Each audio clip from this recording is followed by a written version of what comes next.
How to fix there was a problem deleting your Tinder account. Hey everybody, welcome back to our YouTube channel.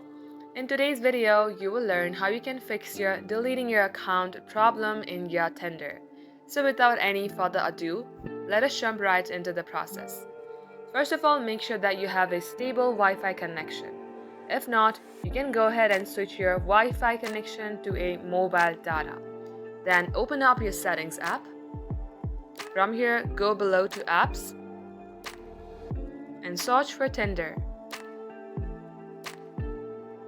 At this page, scroll below and tap on App Details in Store. In case you see update sign here, tap on Update. Once you have successfully updated your app, come back and tap on to Storage. Here tap on Clear Cache and tap on Clear Data. Also be noted that in case you delete all of the Tinder's data, it will delete all of your databases and account history.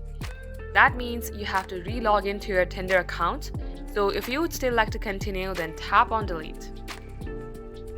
Then restart your device and this shall fix your deleting account problem in your Tinder. That will be the end of today's tutorial. Thank you for watching the video till the very end. If it had helped you in any ways, then do like and subscribe. We will be back soon with more tutorials like this.